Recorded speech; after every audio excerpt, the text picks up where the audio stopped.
Today, I will teach you a new lesson. It's called Future Continuous. I will tell you what is future continuous tense. So, I would like to start and explain in Hindi so that you can understand very well because my main motto is to make you understand and make clear every concepts of yours. That is why let's get started in Hindi. तो आज हम सीख रहे हैं future continuous. देखिए, future continuous tense को हम future progressive tense भी कहते हैं। इसे हम फ्यूचर कॉन्टिन्यूअस या फ्यूचर प्रोग्रेसिव टेंस इसलिए कहते हैं क्योंकि इसमें कार्य भविष्य में चल रहा होगा, ऐसी बातें हम करते हैं। तो चलिए सबसे पहले हम समझते हैं इसकी पहचान क्या है। देखिए, इस लेसन को पहचानने का सिंपल सा तरीका है, वो ये है कि जब भी किसी हिंदी वाक्य में, वाई हिंदी वाक्य, because we are Indian and हम इस भाषा को हिंदी के माध्यम से समझने की कोशिश कर रहे हैं, तो मैं आपको एग्जाम्पल्स हिंदी में ही देना चाहूंगा। तो फॉर एन एग्जाम्पल, जब भी किसी हिंदी वाक्य के अंत में रहा होगा, रही होगी या रहे होंगे आए, अर्थात कोई भी ऐसा कार्य जो चल रहा होगा या जारी होगा, इन सारी बातों को करने के लिए हम इंग्लिश में फ्यूचर कॉन्टिन्यूअस टेंस का प्रयोग करते हैं। फ्यूचर कॉन्टिन्यूअस टेंस बहुत ही ज्यादा इंपॉर्टेंट लेसन है जो अक्सर हमारी डेली लाइफ में यूज होता है। जैसे कि मैं कहना चाहता हूं, कुछ एग्जाम्पल्स मैं आपको देना चाहूंगा। जैसे मेरी मम्मी खाना बना रही होगी, मेरे पापा कार्यालय में कार्य कर रहे होंगे, मेरे दोस्त मैदान में क्रिकेट खेल रहे होंगे, हमारे शिक्षक विद्यालय में पढ़ा रहे होंगे और मेरा दोस्त जिसका नाम राहुल है वो इस वक्त पत्र लिख रहा होगा, ट्रेन चल रही होगी, मैच शुरू हो रहा होगा। तो आप देख रहे हैं हम वो सारी बातें कर रहे हैं जो डेली लाइफ में होता है। जैसे वह आ रहा होगा, वह पढ़ रहा होगा, तुम खेल रहे होगे, उनकी मम्मी दवा लेने मेडिकल स्टोर जा रही होगी। तो कोई भी ऐसा काम जो हो रहा होगा, अर्थात चल रहा होगा या जारी होगा भविष्य में, इन सारी बातों को करने के लिए हम फ्यूचर कॉन्टिन्यूअस टेंस का प्रयोग करते हैं। तो मैंने आपको पहचान बताया और मैंने कुछ एग्जाम्पल्स दिए। अब इन सब बातों को अंग्रेजी में कैसे कर सकते हैं, इसके कुछ फॉर्मूलेज हैं और स्ट्रक्चर्स हैं। तो चलिए समझते हैं हम सबसे पहले स्ट्रक्चर्स में टोटल 6 तरह की इसके स्ट्रक्चर्स हैं। तो हम वन बाय वन सारे स्ट्रक्चर्स को पहले समझेंगे, फिर उसके बाद हम इसको एग्जाम्पल हिंदी और इंग्लिश दोनों के माध्यम से समझने की कोशिश करेंगे। तो चलिए लिखना शुरू कीजिए। स्ट्रक्चर, आपने सबसे पहले पहचान लिखा। जब भी किसी हिंदी वाक्य के अंत में रहा होगा, रही होगी, रहे होंगे आता है तो हम फ्यूचर कॉन्टिन्यूअस यानी फ्यूचर प्रोग्रेसिव टेंस का प्रयोग करते हैं। जैसे मैंने आपको कुछ एग्जाम्पल्स दिए हैं, आप वो नोट कर लें, रिप्ले करके आप उसे सुनकर नोट कर सकते हैं। नाउ अब हम लिखेंगे स्ट्रक्चर में हम सबसे पहले लिखेंगे अफर्मेटिव का रूल होता है subject plus will plus be plus verb की fourth form plus object. Verb की फोर्थ फॉर्म बेसिकली वर्ब की फर्स्ट फॉर्म में आईएनजी ऐड कर देने से वो वर्ब की फोर्थ फॉर्म कहलाता है, जिसे हम प्रेजेंट पार्टिसिपल वर्ब भी कहते हैं। तो अब हम नेगेटिव स्ट्रक्चर इसका लिखेंगे। नेगेटिव स्ट्रक्चर है subject plus will plus not plus be plus verb की फोर्थ फॉर्म प्लस ऑब्जेक्ट। ध्यान रहे नेगेटिव में बी नॉट विल के बाद आता है और उसके बाद भी आएगा, ठीक है, विल बी के बाद नॉट नहीं लगेगा। नेक्स्ट लिखेंगे हम इंटरोगेटिव में हम सवाल करते हैं, तो इनको हम लिखने के लिए सबसे पहले हेल्पिंग वर्ब को पहले लाएंगे। तो हेल्पिंग वर्ब इसमें विल है, तो will plus subject plus be plus verb की फोर्थ फॉर्म प्लस ऑब्जेक्ट और लास्ट में क्वेश्चन मार्क लिखेंगे। Rule number 4, interrogative negative. इसमें हम पॉजिटिव बातें करते हैं, उसमें नकारात्मक वाक्य बोलते हुए एक्सप्रेशन के लिए इसका बेसिकली प्रयोग होता है। आपको हिंदी के माध्यम से भी और इंग्लिश के माध्यम से भी आगे समझाया जाएगा। अभी आप स्ट्रक्चर लिखिए, इंटरोगेटिव नेगेटिव। इसका स्ट्रक्चर है will plus subject plus not plus be plus verb की fourth form plus object question mark. अब लिखेंगे WH पॉजिटिव।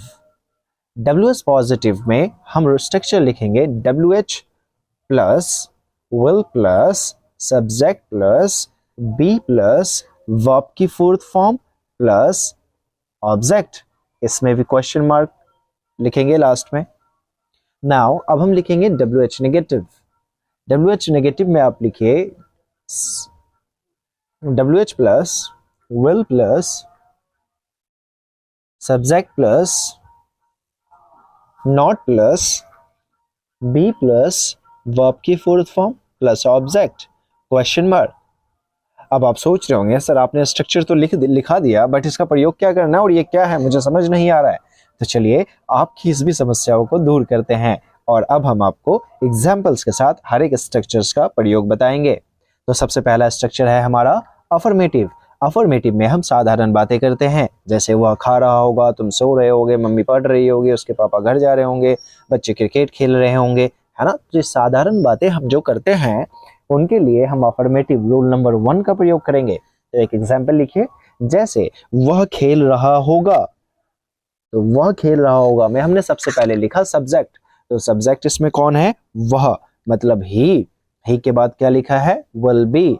तो ही विल बी, उसके बाद वर्ब डालना है। तो वर्ब में खेलना वर्ब है प्ले, तो प्ले में ing लगा देने से वो वर्ब की फोर्थ फॉर्म बन जाता है। तो ही विल बी प्लेइंग क्या, फुटबॉल। फॉर एन एग्जाम्पल, वह फुटबॉल खेल रहा होगा तो he will be playing football. और अगर फुटबॉल नहीं है, सिर्फ वह खेल रहा होगा तो ही विल बी प्लेइंग। आप वर्ब के बाद भी एंड कर सकते हैं, जरूरी नहीं है वाक्य में ऑब्जेक्ट का आना।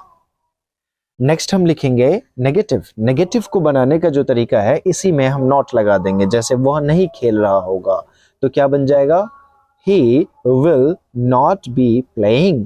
वह नहीं खेल रहा होगा, he will not be playing. Interrogative में हम हमेशा यस और नो का सवाल में क्वेश्चन करते हैं, जैसे क्या वह खेल रहा होगा, क्या वह पढ़ रहा होगा, क्या वह सो रहा होगा, क्या वह नाच रही होगी। तो क्या करके जब हम सवाल करते हैं, वाक्य में शुरू में क्या आ जाता है, तो हेल्पिंग वर्ब भी पहले आ जाएगा इंग्लिश में। तो लिखिए, क्या वह खेल रहा होगा, will he be playing.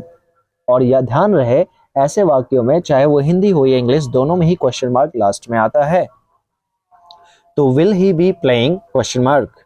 Next लिखेंगे इंटरोगेटिव नेगेटिव।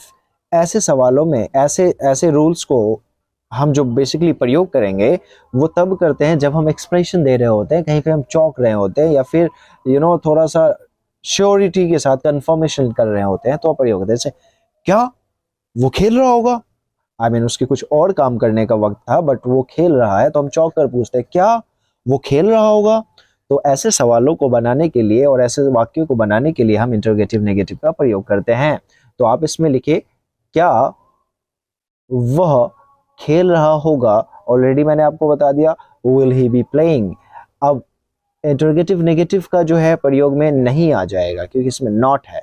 तो क्या वह नहीं खेल रहा होगा, क्या वो पढ़ नहीं रहा होगा, क्या वो मम्मी की बातें नहीं मान रहा होगा। इन सारे बातों को करने के लिए हम इंटरोगेटिव नेगेटिव का प्रयोग करते हैं। तो इंटरोगेटिव नेगेटिव के रूल्स को ध्यान में रखते हुए क्या वह नहीं खेल रहा होगा, इसी एग्जाम्पल पे बनाते हैं।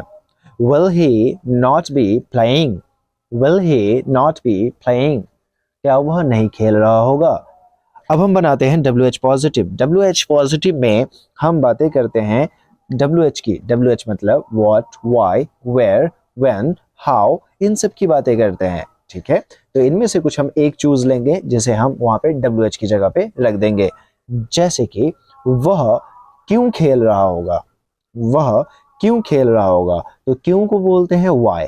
तो वाई इसमें पहले आएगा रूल्स के मुताबिक। WH है प्लस उसके बाद सब हेल्पिंग वर्ब है, तो WH में वाई पहले आएगा, वाई विल, उसके बाद सब्जेक्ट है ही आएगा, वाई विल ही, उसके बाद बी डालना है, why will he be playing, वह क्यों खेल रहा होगा। ध्यान रहे, ऐसे वाक्यों के हिंदी और इंग्लिश दोनों में ही क्वेश्चन मार्क लास्ट में आता है, क्वेश्चन टैग। तो why will he be playing. Next लिखेंगे inter WH negative. WH negative में हम नकारात्मक वाक्य का सवाल सवाल नकारात्मक सवाल करते हैं, जैसे वह क्यों नहीं खेल रहा होगा, वह क्यों नहीं खेल रहा होगा, Why will he not be playing? So this was the lesson and I hope you get it. So now let me recall it once again for you all. So we read in the beginning, हमने शुरुआत में पढ़ा सबसे पहले future continuous tense. Future continuous tense मैंने आपको बताया जब भी किसी हिंदी वाक्य के अंत में रहा होगा, रही होगी, रहे होंगे आए तो हम future continuous tense का प्रयोग करते हैं। इसके एग्जाम्पल्स मैंने आपको कुछ दिए, फिर मैंने स्ट्रक्चर्स आपको दिया, फिर मैंने लास्ट में हिंदी के साथ इंग्लिश में भी 6 के 6 रूल्स के एग्जाम्पल्स दिए। आई होप आपको ये बहुत ही अच्छी तरह से क्लियर हो गया होगा। अगर आपको फिर भी कोई डाउट है तो हमारा व्हाट्सएप नंबर, हमारा Instagram application, Instagram channel already description में डाला हुआ है, आप वो देख लें और व्हाट्सएप पे आप हमें मैसेज भी कर सकते हैं, कॉल भी कर सकते हैं for any type of inquiries or problem. Now this time to give you homework. So your homework is, please write down.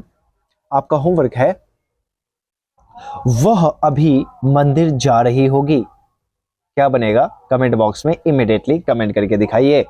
और मुझे उम्मीद है आपको ये लेसन बहुत अच्छा लगा हो। अगर आपको अच्छा लगा हो और बहुत अच्छे से समझ में आया हो तो प्लीज प्लीज प्लीज आप कमेंट करे बिना ना जाए, क्योंकि आपका एक कमेंट मुझे ज़्यादा मोटिवेट करेगा और मैं इस तरह की और भी वीडियोस आपके साथ शेयर करूंगा। इसके अलावा आप ये वीडियोस ज़्यादा से ज़्यादा अपने दोस्तों में, रिश्तेदारों में और परिवारों में शेयर करें, क्योंकि मेरा जो मेन मोटो है हर घर शिक्षा पहुंचाना, वो आपकी मदद से ज़रूर एक दिन कामयाब होगा। मैं अकेला आज चला हूँ, लेकिन आपका साथ रहा तो लाखों की तादाद बनने में वक्त नहीं लगेगा। तो हमारे साथ बने रहने के लिए आपका बहुत बहुत शुक्रिया।